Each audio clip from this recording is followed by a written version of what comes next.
this is the decision that the government is taking. The government has appointed a former RBI governor as India's executive director at the IMF for a period of 3 years. In order to know more on this, Sakshi joining us. Sakshi, Mr. Patel, who served as the RBI governor between 2016 and 2018, will now be representing India on the IMF's executive board. That's right. Well, Urjit Patel, former RBI governor, has been appointed as executive director at the IMF, at the International Monetary Fund.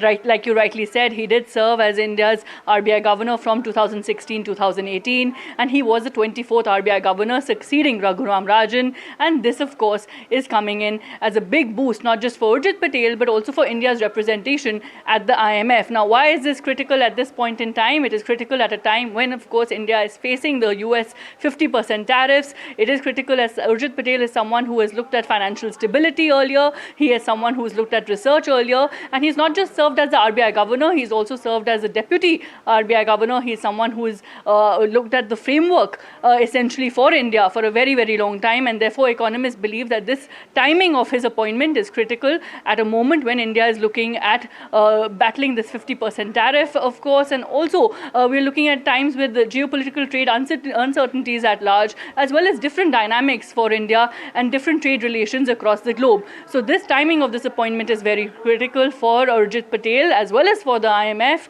And remember, he is going to be serving for a period of 3 years for the IMF.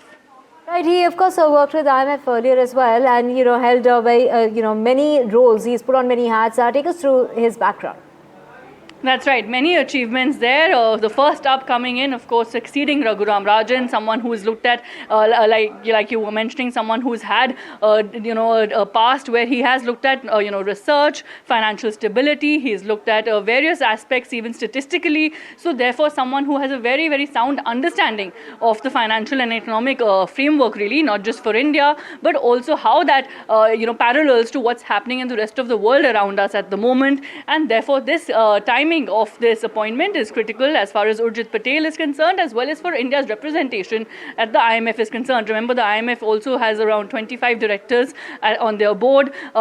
This appointment will mean that he will be part of the day-to-day policy decisions, as well as the larger framework or the larger, intention with which they look at moving ahead in the medium term to the long term. So therefore, critical for both Urjit Patel and the IMF, as well as India's representation at a critical juncture.